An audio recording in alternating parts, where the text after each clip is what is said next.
E aí, pessoal? Vim mostrar pra vocês minha coleção peculiar, o Orfanato da Senhorita Peregrine para Crianças Peculiares. Na verdade, vim mostrar a coleção toda, né? Mas a gente começa pelo primeiro livro.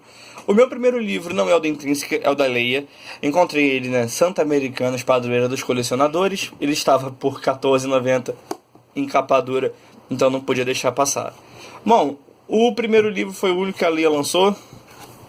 A gente tem a lateral com o nome do autor aqui, Ransom Riggs, o nome por extenso e o logotipo da Leia. Atrás a gente tem fotos da coleção do livro e 3 críticas de autores. A gente tem do Rick Riordan, do John Green e do Tim Burton. Bom, para quem não conhece, a graça do Lar da Senhorita Peregrine, ou do Orfanato da Senhorita Peregrine, você pode usar a versão que você quiser, é que ele foi feito com base nas fotos que o autor encontrou. Primeiro o autor encontrou várias fotos e percebeu que, né, havia uma certa vida por trás delas. Então ele juntou várias e criou uma história. Isso pro primeiro livro, né? Para os livros 2 e 3, aí ele já tinha que continuar a história que ele criou primeiro, aí ele teve que encontrar fotos que se ajustassem ao que ele queria. O livro da Leia por dentro é rosa, como vocês estão vendo. Ele tem só esse adorno aqui em cima e não tem mais nada. Ele é muito bem apresentado, embora não tão bem quanto o da Intrínseca. A gente tem que dar o braço a torcer em relação a isso. O livro da Leia por dentro é completamente em preto e branco. O que eu quero dizer com isso? O fundo dessas páginas são cinzas, tá vendo? A gente tem capitulação com fonte de aparência discursiva. E quando aparecem as fotos, elas também têm o fundo em preto e branco. Tá vendo? Não só as fotos são em preto e branco, mas o fundo também. Aqui a primeira página de cada capítulo também é com fundo cinza. Quando a gente chega no livro 2, no Cidade dos Etéreos, a nossa única opção é a Intrínseca.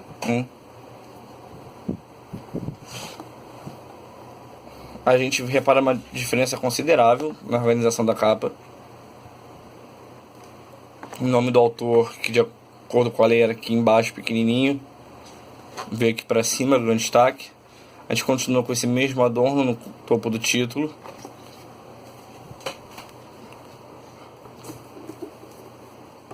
A lateral já usa o nome do livro de acordo com o logotipo da capa. O nome do autor ganha mais destaque, mas ainda assim segue bastante as divisões do primeiro livro. A contracapa é feita da mesma forma, na verdade é a mesma crítica do John Green, só é repetida. E a gente tem fotos que ilustram o livro 2. O livro por dentro que é um pouco mais diferente, né? Bom, para começar ele não é rosa. O da Intrínseca é vermelho, né? O da Intrínseca não é rosa.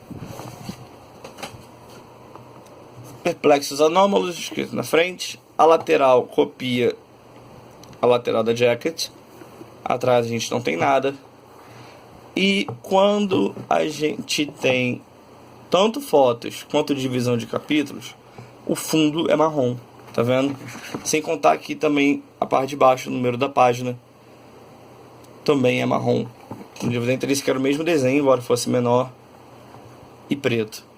E quando a gente começa um capítulo novo, bom, o fundo é marrom com preto, o fundo não é apenas preto e branco, e a capitulação foi feita na mesma fonte do livro, o que também é bonito. Duas formas diferentes de fazer coisas belas.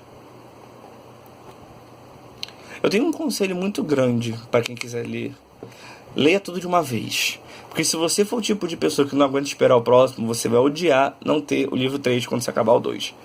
Deixa eu tentar mostrar isso para vocês de forma sem spoiler. Aqui o livro 2 chama Entrevista com o Autor. E a gente tem também o primeiro capítulo do livro 3. Dá uma olhada nisso, lê isso aqui junto comigo, a partir daqui. Depois, falando uma língua que eu não sabia que conhecia, mandei o etéreo se levantar. Obediente como uma sombra, ele se levantou. Acabou o livro 2. Livro 3. O monstro estava parado a menos de uma língua de distância. Os olhos fixos no nosso pescoço. O cérebro enrugado, repleto de fantasias de assassinato. É a mesma cena. É simplesmente parágrafo de baixo. E o livro acaba. Para começar o terceiro. É torturante se você não tiver o livro à mãos.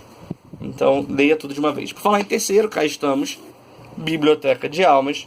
O livro 3, não necessariamente o último livro.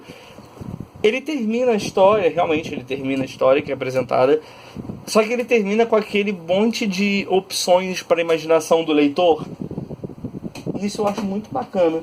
É tão bacana que dá opções até para ele escrever uma quarta história, mantendo o universo, apenas apresentando um novo problema. Biblioteca de Almas, o livro que conclui a história que ele estava contando, segue bem o padrão dos outros. Fotos foram tiradas do livro específico e, de novo, a mesma crítica do John Green. Quando a gente olha para cá, aqui tem a foto do Ransom Riggs. Essas fotos são, na verdade, muito gentis a ele. Aqui a gente tem o nome de vários peculiares. Olive, Horace, Millard, Claire, Jacob, Emma, nome da Peregrine, Bronwyn, Fiona, Enoch, Hugh e a patinha do Edison. Biblioteca de Almas, o livro é verde. O verde dele não é tão diferente do azul do livro 2. Eles não escolheram uma tonalidade tão de destaque. Olhando na câmera não tem nada a ver uma coisa com a outra. Agora na mão é um pouco mais parecido. E a gente tem a mesma estrutura, tá vendo? Padronização impera para deixar qualquer colecionador feliz. A Intrínseca fez um trabalho magnífico. Quando o capítulo começa, a arte muda, mas continua marrom com preto. Aqui a capitulação continua sendo feita com a fonte do livro. E a gente tem contos peculiares. Contos peculiares é quase um conto de Biddlebath. Quase não, é a mesma coisa, né? Eu gosto da capa, eu adoro essa ilustração. O fato que no Brasil ele só sai em capa dura, já fica um bônus tão bacana. Eu adoro o fato que a gente tem rostos espalhados. Tem um aqui, assim, olhos, nariz, boca. Outro aqui, olhos e boca aqui. A gente tem vários outros detalhes. Tem um gafanhoto de um conto, tem garra de outro. Tem as aves das Imbrines, aves, folhas se transformando em árvores e saindo. Uma coroa, um peixe de outro conto, uma cobra. Ele é muito legal de você observar depois que você acaba de ler. Tem uma âncora aqui. Realmente fica uma capa muito bonita. A lateral. E a página de trás, explicando o que é o livro. Bom, para quem conhece Contos de Biddlebath, é exatamente isso. São contos que fazem parte do universo peculiar, né? Eles não contam a história. É tão parecido com os contos de Biddlebardo que foi organizado e publicado por um personagem da história, né? No caso do Biddlebardo, a gente tem a publicação feita pela Hermione e a tradução, no caso, né? E aqui a gente tem o Millar, que foi responsável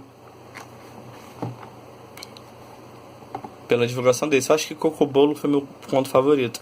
Eu adoro o número da página aqui na lateral, tá vendo? Uma coisa tão linda.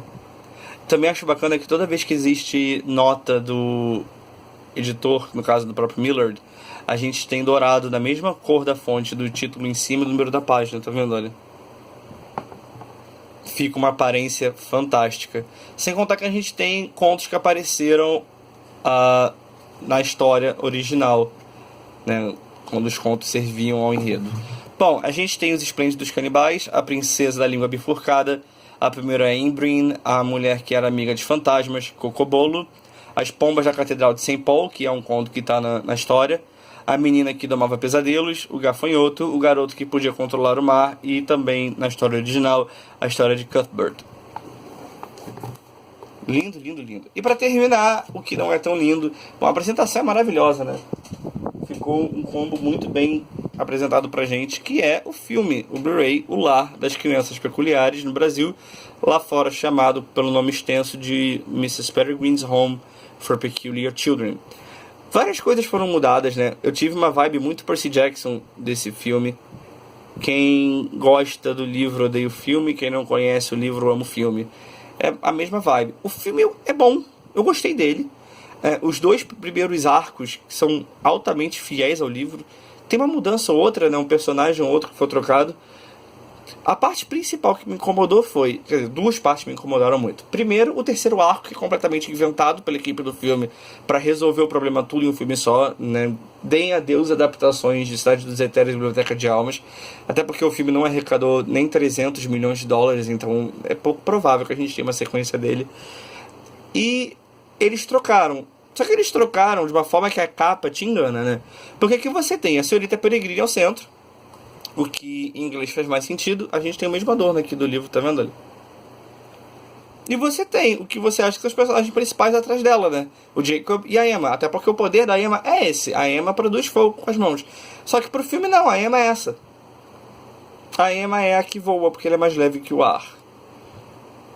E eles colocaram a Olive com esse destaque aqui enorme. Eles realmente inverteram a Olive com a Emma. O interesse romântico do Jacob continua sendo a Emma. Só que a Emma foi mudada ao extremo. A parte principal que eu notei é...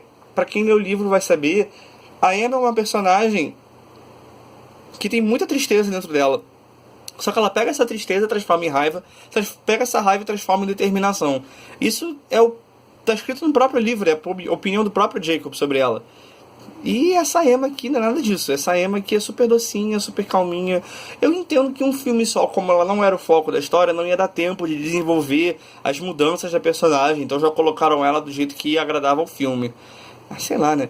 Está vendo? Vamos falar da coisa boa, vamos falar do que importa. Olha que edição linda, realmente é muito bonito. A gente tem alto relevo no título.